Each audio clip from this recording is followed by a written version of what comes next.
Hello नमस्कार। जय हिंद साथियों। मैं अश्विनी गंगवार स्वागत करता हूं आपके अपने यूट्यूब चैनल डी के कैरियर क्लासेस में। तो कैसे हैं साथियों, कैसी चल रही है आप लोग की पढ़ाई।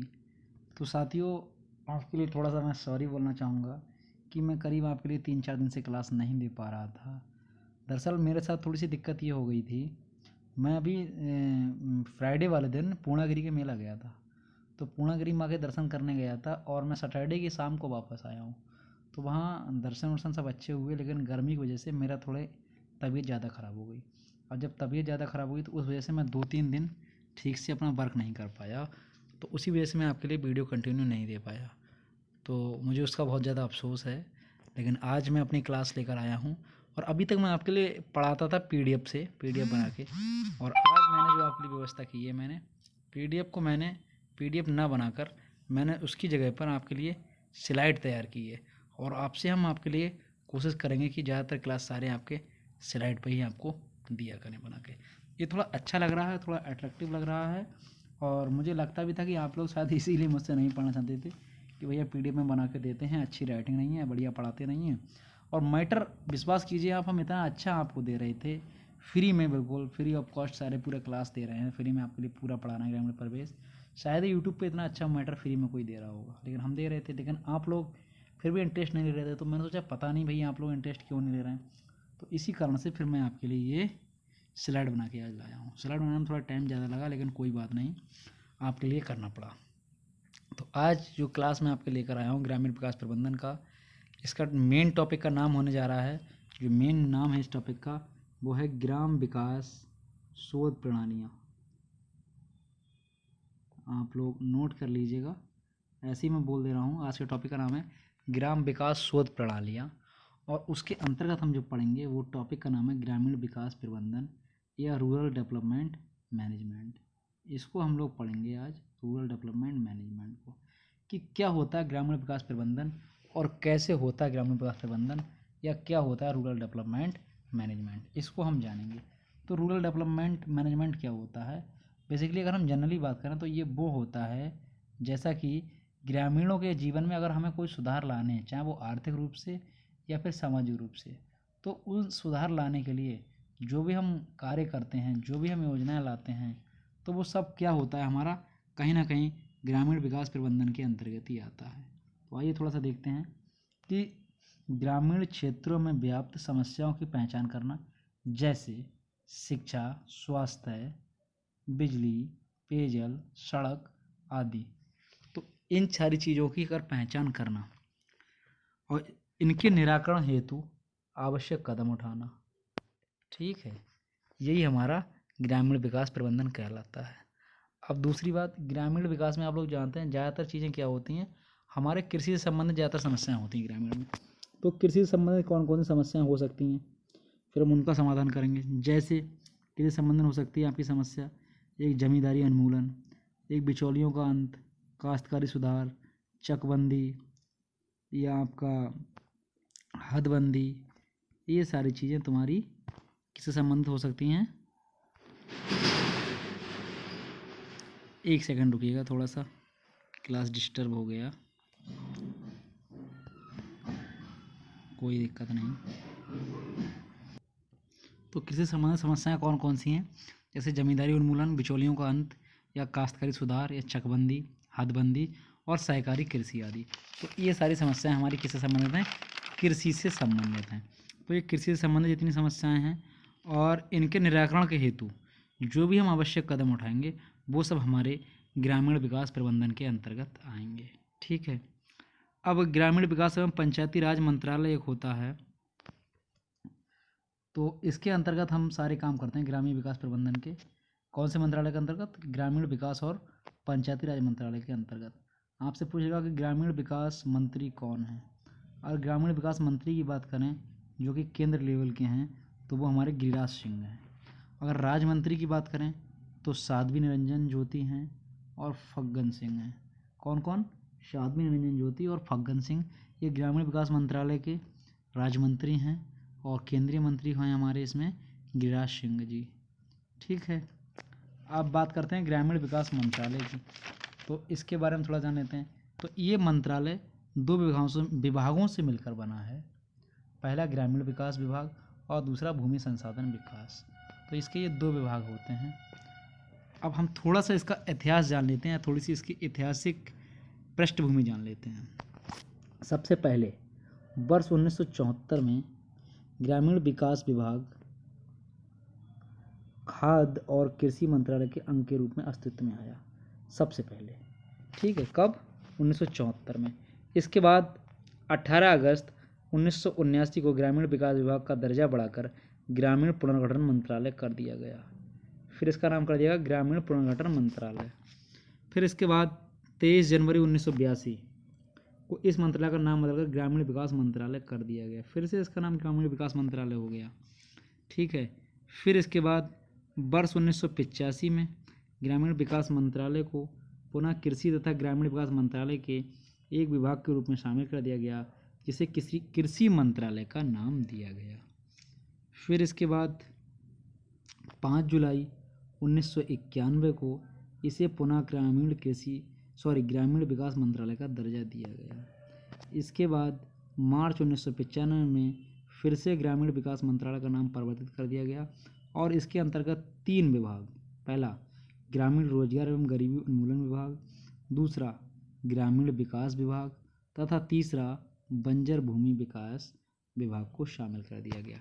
फिर इसके अंदर 3 विभाग बना दिए गए। ठीक है, उसके बाद क्या हुआ देखो, इसकी थोड़ी सी और अगले बढ़ते हैं। उसके बाद हुआ ये वर्ष 1999 में पुनः ग्रामीण क्षेत्र तथा रोजगार मंत्रालय का नाम बदलकर ग्रामीण विकास मंत्रालय कर दिया गया। फिर अगले बढ़ते हैं, वर्ष 1999 में पुनः ग्रामीण क्षेत्र तथा रोजगार मंत्रालय का नाम बदलकर ग्रामीण विकास मंत्रालय कर दिया गया। और इस मंत्रालय का उद्देश्य, ये बाद में जानना, लास्ट नाम जो इसका हुआ ग्रामीण विकास मंत्रालय, ये 1999 में हुआ, ये ध्यान रखना बस आप लोग। इसका उद्देश्य क्या है?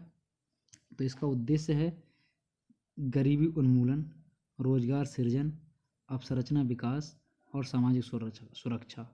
ये इस मंत्रालय का उद्देश्य है। ठीक है, और थोड़ा सा जानिए इसके बारे में। इस मंत्रालय ने 5 सामाजिक एवं आर्थिक अवसर रचना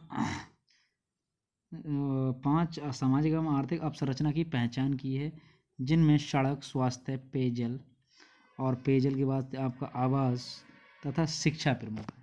थोड़ा सा बेटा ये टाइपिंग मिस्टेक हो गया है, सॉरी उसके लिए। यहाँ पे आवास कर लेना और यहाँ पे आपका अवसंरचना है, अवसंरचना। ठीक है, और कोई दिक्कत नहीं। तो इस मंत्रालय ने 5 सामाजिक एवं आर्थिक अवसंरचना की पहचान की, जिनमें सड़क, स्वास्थ्य, पेयजल, आवास तथा शिक्षा प्रमुख हैं। ठीक है, तो ये बात हो गई इसकी ग्रामीण विकास मंत्रालय की। हालांकि ये चीज़ पहले मैं आपके लिए एक बार पढ़ा चुका हूँ, जब हमने लेक्चर 7 पढ़ा था ग्राम विकास योजनाएं एवं प्रबंधन, तो वहाँ पे मैंने आपके लिए ग्राम विकास प्रबंधन पढ़ाया था। ठीक है, ग्राम विकास में ही वहाँ पे पढ़ाया था मैंने आपके लिए थोड़ा सा, और वहीं पे मैंने आपके लिए 20 सूत्री कार्यक्रम बताए थे। वहीं पे मैंने आपके लिए ग्रामीण विकास मंत्रालय के नामों में जितने परिवर्तन हुए, ठीक है, 1974 से लेकर 1999 तक के, वो सब पढ़ाए थे। वहाँ पे मैंने आपको बताया भी था गिरिराज सिंह और फग्गन सिंह कुलस्ते, ये सारे मंत्रियों के बारे में बताया था। वहाँ पे मैंने आपको बात सब पढ़ाया था। ठीक है, फिर आगे बढ़ते हैं इसकी में थोड़ा सा। 20 सूत्री कार्यक्रम, इसी समय बेटा इसी मंत्रालय के अंतर्गत 20 सूत्री कार्यक्रम आए। ये बात है 1975 की, जब 5वीं पंचवर्षीय योजना चल रही थी और इंदिरा गांधी जी की सरकार थी, तो उन्होंने इसकी घोषणा की, किसकी? 20 सूत्रीय कार्यक्रम की। ठीक है, तो 20 सूत्रीय कार्यक्रम कब आया?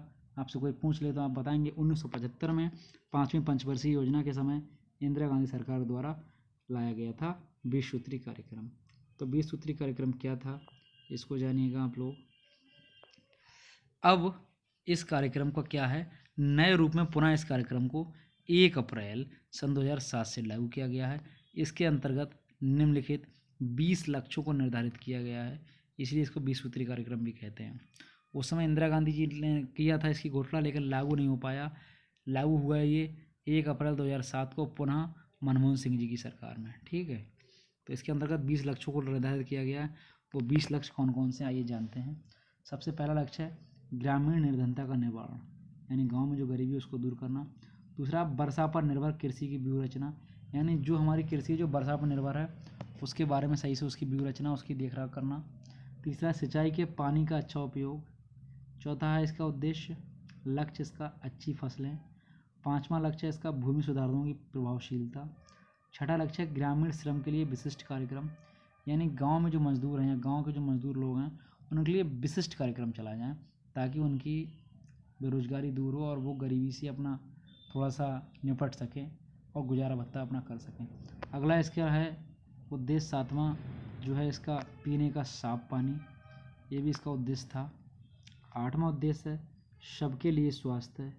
नवां उद्देश्य है 2 बच्चों का मानक, यानी बच्चे 2 ही अच्छे। अगला उद्देश्य है शिक्षा का विस्तार। अगला उद्देश्य है इसका या अगला लक्ष्य है इसका 20 सूत्री कार्यक्रम का अनुसूचित जाति एवं अनुसूचित जनजाति के लिए न्याय, यानी SC ST वर्ग के लिए न्याय। अगला है महिलाओं के लिए समानता, महिलाओं के लिए समानता देने की बात की गई थी 20 सूत्री कार्यक्रम में। अगला है युवाओं के लिए नए अवसर, जो युवा बेरोजगार आपके जैसे हैं, हमारे आपके जैसे, तो उनके लिए युवाओं के लिए नए अवसर की बात की गई थी। व्यक्तियों के लिए आवास, जिनके पास आवास नहीं है उनके लिए आवास की बात इसमें की गई थी। अगला, शहरी मलिन बस्तियों का सुधार, जो शहर में मलिन बस्तियां हैं, जो गंदी बस्तियां हैं, उनमें साफ सफाई या उनमें सुधार। अगला, वानिकी की नई व्यूह रचना, यानी जो हमारा वन विभाग है, जो वानिकी है, उसमें बहुत अच्छे से उसकी देख रेख है, उसकी नई व्यूह रचना। अगला इसमें है पर्यावरण का संरक्षण। अगला, उपभोक्ता का समुत्थान, जो उपभोक्ता हैं या कंज्यूमर हैं उनका उद्यान। अगला, गाँवों के लिए ऊर्जा, यानी गाँव के लिए ऊर्जा का मतलब है गांव में सोलर पैनल, लाइट, इलेक्ट्रिसिटी ये सब अच्छे से पहुंचाई जाएगी। इसके अलावा अगला पॉइंट है एक उत्तरदायी प्रशासन, लास्ट और सबसे अच्छा पॉइंट, यानी जो प्रशासन है वो ऐसा होना चाहिए जो उत्तरदायी हो और अपना उत्तरदायित्व का निर्वहन करे। तो ये था हमारा 20 सूत्रीय कार्यक्रम जो कि 5वीं पंचवर्षीय योजना में इंदिरा गांधी जी के द्वारा 1975 में लागू किया गया था। उसके बाद पुनः इसको 1 अप्रैल 2007 से लागू किया गया था। तो उसके अंतर्गत ये 20 लक्ष्यों को निर्धारित किया गया था। ठीक है, अब आगे बढ़ते हैं। जिला स्तर पर ग्रामीण विकास प्रबंधन क्या होता है। हमने अभी जाना ग्रामीण विकास प्रबंधन, अब जानते हैं जिला स्तर पर। तो आप लोग जानते हैं कि जिला स्तर पर अगर हम बात करें, थोड़ा सा समझाने की कोशिश करूँगा। जिला विकास, देखो थोड़ा सा अगर हम बात करें, PDF जूम नहीं हो रही, पता नहीं क्यों। थोड़ी सी बात करते हैं अगर हम लोग जिला विकास की।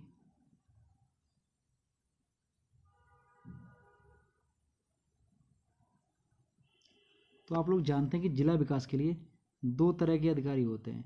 एक तो हमारा होता है जिला पंचायत अध्यक्ष और दूसरे होते हैं हमारे DM साहब, जिनको कहते हैं जिला अधिकारी। एक होता है जिला पंचायत अध्यक्ष। तो ये दोनों जिला के सर्वोच्च अधिकारी होते हैं।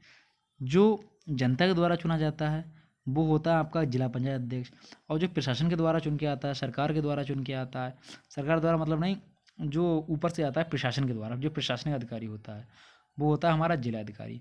तो ये 2 मुख्य अधिकारी होते हैं जो कि जिला विकास का संपूर्ण कार्यक्रम लागू करते हैं। तो इधर तो हो गया हमारा राजनीतिक जिला पंचायत अध्यक्ष, लेकिन प्रशासनिक हो गया हमारा DM जिला अधिकारी। उससे नीचे होगा हमारा CDO, जिसको कहते हैं मुख्य विकास अधिकारी। उसके नीचे होगा BDO, जिसको कहते हैं हम अपने खंड विकास अधिकारी। और उसके नीचे होगा हमारे गांव में जो होते हैं सचिव, जिनको कहते हैं सेक्रेटरी। तो ये थोड़ा प्रशासनिक संरचना है जिला के विकास की। ठीक है, तो इस हिसाब से हमारे जिला का विकास होता है। तो आइए थोड़ा सा इसके बारे में जानते हैं कि जिला स्तर पर ग्रामीण विकास प्रबंधन क्या है। तो ग्रामीण विकास की योजनाओं के संदर्भ में जिला स्तर पर कार्य करने वाली जिला ग्रामीण विकास अभिकरण, जिसको DRDA कहते हैं, प्रमुख अभिकरण होती है। जिला स्तर पर कार्य करने वाली जिला ग्रामीण विकास अभिकरण DRDA प्रमुख अभिकरण होती है। इसका प्रमुख कार्य होता है ग्रामीण आबादी की ज़रूरतों की पहचान करना, ठीक है, तथा जिनकी उन्हें आवश्यकता होती उनकी पहचान करना। ठीक है, इसका प्रमुख कार्य क्या है, जो ग्रामीण आबादी है, जो गांव के लोग हैं, उनकी ज़रूरतों की पहचान करना और उनकी आवश्यकता की उनको पूर्ति करना, जिनकी उन्हें आवश्यकता है उसकी पहचान करना। और आगे क्या है, DRDA का काम, योजनाओं को लागू करने में DRDA की भूमिका तकनीकी, प्रबंधकीय तथा वित्तीय होती है। यानी DRDA एक तो तकनीकी रूप से भी हेल्प करेगा, प्रबंधकीय रूप से भी हेल्प करेगा, मैनेजमेंट रूप से, और वित्तीय रूप से भी हेल्प करेगा।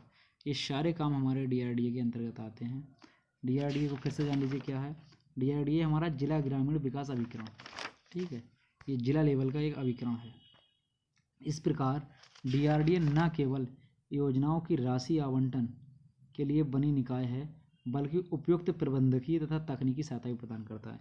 यानी DRDA केवल और केवल आपके लिए पैसा आवंटन नहीं करेगा योजनाओं के लिए, उसके अलावा जो सारी देख रेख है, उपयुक्त प्रबंधकीय काम है और तकनीकी सहायता है, वो सारे DRDA के अंतर्गत ही आएंगे, ठीक है। इसके अलावा आपको बता दें, जिला विकास जो होता है वो 2 लोगों से होता है, एक जिला पंचायत अध्यक्ष के द्वारा और एक आपके जिला अधिकारी के अंतर्गत। ये 2 सर्वोच्च अधिकारी होते हैं, ठीक है। और जिला अधिकारी के अंडर मैंने आपको बताया CDO होता है, उसके नीचे BDO होता है और उसके नीचे होता है सेक्रेटरी, ठीक है। अगर बात करें अगला थोड़ा सा जिला ग्रामीण विकास अभिकरण की, तो ये बना था कार्यक्रम 1999 में, और 1999 में ये बना था। इसका उद्देश्य होता है ग्रामीण विकास करना, ठीक है। और ग्रामीण विकास किस तरह से करना आप लोग भी जानते हैं कि ग्रामीण विकास के अंतर्गत ग्रामीण क्षेत्रों की ज़रूरतों की पहचान करना होता है इसका उद्देश्य, जैसे शिक्षा, स्वास्थ्य, गरीबी और उन्मूलन, रोजगार के अवसर, पेयजल, सड़क, जैसे शिक्षा, स्वास्थ्य, गरीबी उन्मूलन, रोजगार के अवसर, पेयजल, सड़क, आवास आदि, इन सब चीज़ों की पहचान करना।